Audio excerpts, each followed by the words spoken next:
आज हम डिस्कस करने वाले हैं 3 एवरग्रीन म्यूचुअल फंड्स के बारे में जिनको आपको ज़रूर कंसिडर करना चाहिए अगर आपका इन्वेस्टमेंट टाइम होराइजन 10 से 20 सालों तक का है। ये वीडियो बस फंड के नेम्स जानने के लिए मत देखना, बल्कि बाकी सारी चीज़ें भी गौर से सुनना, ताकि आप एक अच्छी इन्वेस्टिंग साइकोलॉजी डेवलप कर पाओ। लॉन्ग टर्म में आपको ये इन्वेस्टिंग साइकोलॉजी ही काम आएगी। अगर आपने किसी और से फंड के नेम सुन लिए, खुद से जाके इन्वेस्ट कर लिया, लेकिन उसके बाद आपको पता नहीं होगा कि उस इन्वेस्टमेंट का करना क्या है, किस तरीके से मैनेज करना है। आप जहाँ पर भी अपना पैसा इन्वेस्ट कर रहे हो, आपको उस जगह की पूरी नॉलेज होनी चाहिए।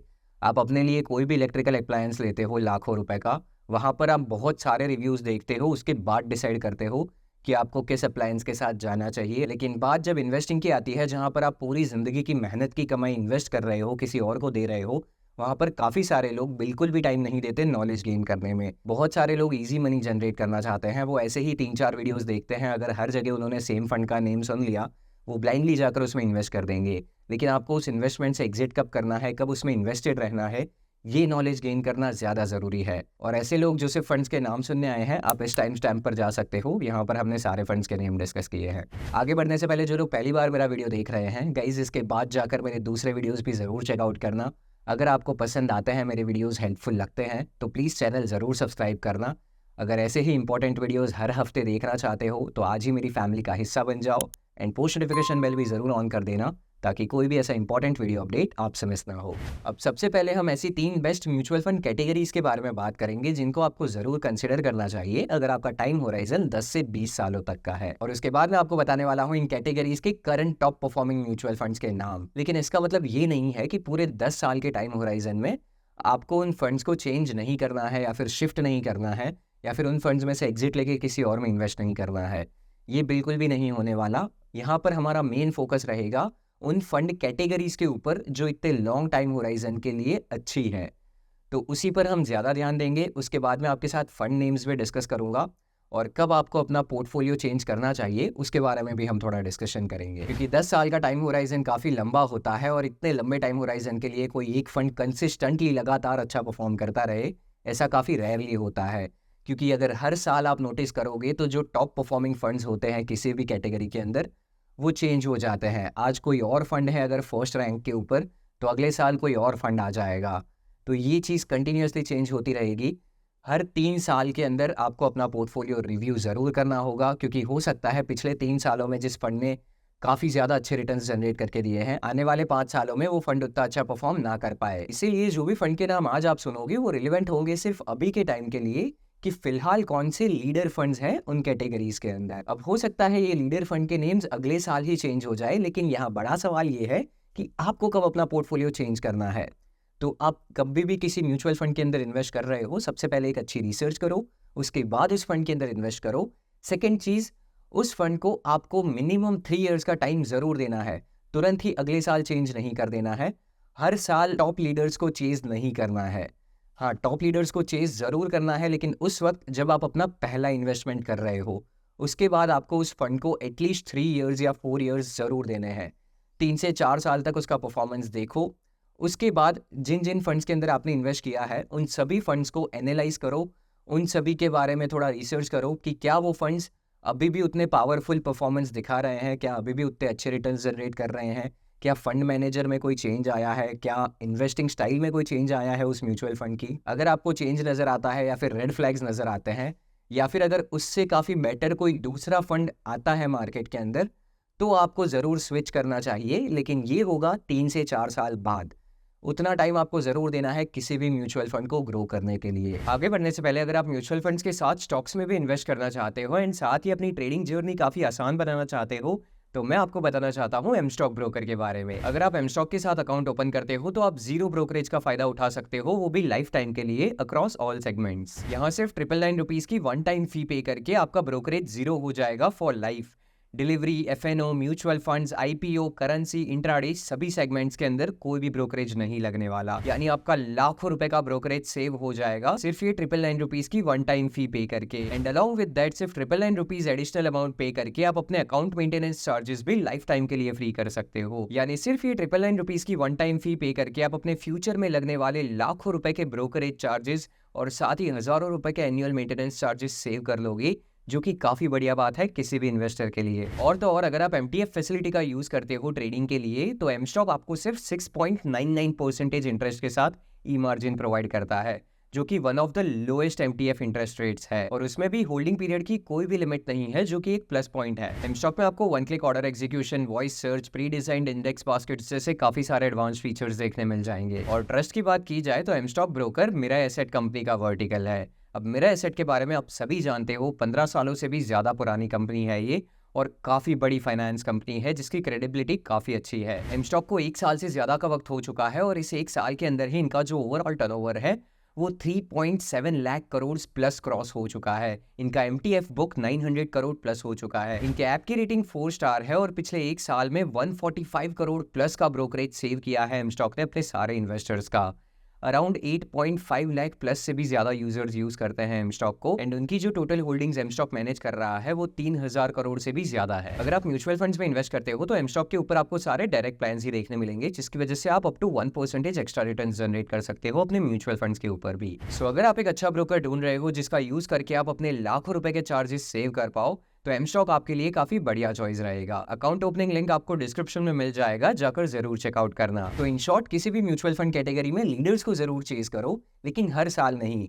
आपको अपना पोर्टफोलियो रिव्यू करना है 3 से 4 सालों में, उसके बाद ही अपने पोर्टफोलियो के अंदर कुछ भी चेंज करना है। ऑल्सो आपको इस पूरे टाइम ड्यूरेशन में टैक्स हार्वेस्टिंग का एडवांटेज जरूर लेना है। उसका यूज करके आप लॉन्ग टर्म में अपने लिए डबल वेल्थ क्रिएट कर सकते हो। आप में से जिन लोगों को नहीं पता कि टैक्स हार्वेस्टिंग क्या होता है और कैसे उसका यूज करके आप अपने लिए करोड़ों के एक्स्ट्रा रिटर्न्स जनरेट कर सकते हो, तो मेरे ये दोनों वीडियोस जरूर चेकआउट कर लेना। आपको काफ़ी सारी चीज़ें नई सीखने मिलेगी, जिसका यूज़ करके आप अपने लिए लॉन्ग टर्म में काफ़ी ज़्यादा वेल्थ क्रिएट कर पाओगे। अब चलिए सारी कैटेगरीज के बारे में डिस्कस करते हैं। तो जो हमारी पहली कैटेगरी है वो है large cap category. Large cap category एक मोस्ट सूटेबल कैटेगरी है किसी भी कंजर्वेटिव इक्विटी इन्वेस्टर के लिए। जिन लोगों को लॉन्ग टर्म में ज़्यादा रिस्क नहीं लेना, जो उतार चढ़ाव ज़्यादा नहीं देख सकते, जिनको वोलेटिलिटी पसंद नहीं है, उन सभी के लिए लार्ज कैप कैटेगरी एक बेस्ट चॉइस बन जाता है। और ऐसे लोगों को अपना ज़्यादा से ज़्यादा एलोकेशन लार्ज कैप कैटेगरी के अंदर देना चाहिए। ऑलमोस्ट 50 to 60% जितना आपको लार्ज कैप कैटेगरी में इन्वेस्ट करना चाहिए अगर आप एक कंजर्वेटिव इन्वेस्टर हो। लेकिन अगर आप एक अग्रेसिव इन्वेस्टर हो, आपको ज़्यादा रिस्क लेने में कोई दिक्कत नहीं है और आपको ज़्यादा वोलेटिलिटी से भी दिक्कत नहीं है, आप बड़े उतार चढ़ाव देख सकते हो लॉन्ग टर्म के अंदर, तो फिर वहाँ पर आपको लार्ज कैप कैटेगरी के अंदर अपना एलोकेशन सिर्फ 20% के आसपास ही रखना चाहिए। क्योंकि अगर देखा जाए तो पिछले 10 सालों में जो लार्ज कैप का बेंचमार्क इंडेक्स है विच इज़ निफ्टी 50 के पिछले 10 सालों का एवरेज CAGR 12 से 13% के बीच रहा है। तो यहाँ पर आप लार्ज कैप में ज़्यादा अमाउंट इन्वेस्ट करके अपने लिए बड़ी वेल्थ तो क्रिएट नहीं कर पाओगे, लेकिन यहाँ पर आप इन्फ्लेशन को अच्छे से बीट कर दोगे, और दूसरी चीज़ कि आप सेफली एक अच्छा अमाउंट ऑफ रिटर्न जनरेट कर पाओगे अपने लिए लॉन्ग टर्म में। लेकिन अगर आपको बड़ी वेल्थ क्रिएट करनी है अपने लिए, तो यहाँ पर आपको अपना एलोकेशन कम रखना चाहिए, बाकी कैटेगरीज में ज़्यादा एलोकेशन रखना होगा, जिनको हम आगे डिस्कस करेंगे। अब एक इंपॉर्टेंट चीज़ का आपको यहाँ पर ध्यान रखना है, जो हमने पास्ट में भी डिस्कस करी थी, कि 60% जितने लार्ज कैप म्यूचुअल फंड्स पिछले 10 सालों में अपने बेंचमार्क इंडेक्स को बीट नहीं कर पाए हैं। मैंने आपके साथ पूरा डेटा शेयर किया था इस वीडियो के अंदर, इसके बाद जाकर आप चेकआउट कर सकते हो। तो वहाँ हमने देखा था कि इतने लंबे टाइम होराइजन में भी 60% जितने म्यूचुअल फंड्स इंडेक्स को बीट नहीं कर पा रहे थे। तो यहाँ पर जब भी आप लार्ज कैप कैटेगरी में इन्वेस्ट करने का सोच रहे हो, तो उस केस में आपको इंडेक्स फंड चूज़ नहीं करना चाहिए, ना ही कोई लार्ज कैप फंड चूज़ करना चाहिए। आप डायरेक्टली जाकर इन्वेस्ट कर सकते हो ETFs के अंदर। ETFs इंडेक्स फंड से भी बेटर होते हैं अगर लॉन्ग टर्म में देखा जाए, क्योंकि वहाँ पर कोई भी ट्रैकिंग एरर नहीं होता, बीच में एक्सपेंस रेशियोज़ काफ़ी डिफरेंस आ जाता है दोनों के ही अंदर। तो उस हिसाब से हमने कंपैरिजन भी देखा हुआ है पास्ट में इस वीडियो के अंदर। तो वहाँ हमने देखा था कि ETFs के अंदर लॉन्ग टर्म में आप ज़्यादा रिटर्न्स जनरेट कर पाओगे compare to any index fund. तो जब भी आप लार्ज कैप कैटेगरी में इन्वेस्ट करने का सोच रहे हो, वहाँ पर आपको एक ETF के अंदर इन्वेस्ट करना चाहिए, ना कि किसी लार्ज कैप फंड या फिर इंडेक्स फंड के। अब बात करते हैं सेकंड फंड कैटेगरी के बारे में, जो कि है flexi cap category. Flexi cap fund एक काफ़ी अच्छा चॉइस बन सकता है लॉन्ग टर्म वेल्थ क्रिएशन के लिए, क्योंकि यहाँ पर आपका रिस्क मॉडरेट हो जाता है, और साथ ही large cap, mid cap, small cap के अंदर आपका एलोकेशन मार्केट कंडीशंस के हिसाब से चेंज होते रहता है। अगर आप एक अच्छा फंड चूज करते हो तो लॉन्ग टर्म में आप अपने लिए काफ़ी अच्छे रिटर्न्स जनरेट कर सकते हो इस कैटेगरी में इन्वेस्ट करके। लेकिन आपने कभी अगर ध्यान से ऑब्जर्व किया होगा तो ज़्यादातर फ्लेक्सी कैप फंड्स का मेजोरिटी ऑफ टाइम पर एलोकेशन लार्ज कैप में ज़्यादा होता है और मिड एंड स्मॉल कैप में कम एलोकेशन होता है। तो इसका सोल्यूशन लेकर आती है हमारी थर्ड कैटेगरी, जो कि है स्मॉल कैप कैटेगरी। अब ये एक ऐसी कैटेगरी है जो 10 से 20 सालों के टाइम होराइजन में आपको काफ़ी ज़्यादा बड़ी वेल्थ क्रिएट करके देने की ताकत रखती है, अगर कंपेयर किया जाए किसी भी और फंड कैटेगरी से। लेकिन आपने ये ऑलरेडी हर जगह सुना होगा कि स्मॉल कैप कैटेगरी में रिस्क भी ज़्यादा होता है। तो जी हाँ, अगर आपको रिवॉर्ड ज़्यादा मिल रहे हैं तो ऑब्वियसली रिस्क भी ज़्यादा ही होगा। बट कौन से केस में ये रिस्क को आप बहुत ज़्यादा कह सकते हो, ये आपको समझना पड़ेगा। अगर आपका इन्वेस्टमेंट टाइम होराइजन काफ़ी छोटा है, 2 से 3 सालों का है, तो हो सकता है आज कोई स्मॉल कैप फंड जिस पोजीशन के ऊपर है, 3 सालों के बाद उसके रिटर्न्स काफ़ी ज़्यादा नेगेटिव में चले जाए। Small cap funds almost 60 to 70% जितना गिरने की ताकत भी रखते हैं। तो हो सकता है कि उतना ज़्यादा नेगेटिव भी चला जाए। तो ऐसे टाइम पर उस फंड के अंदर इन्वेस्टेड रहने की या फिर उसको होल्ड करने की ताकत आपके अंदर होनी चाहिए।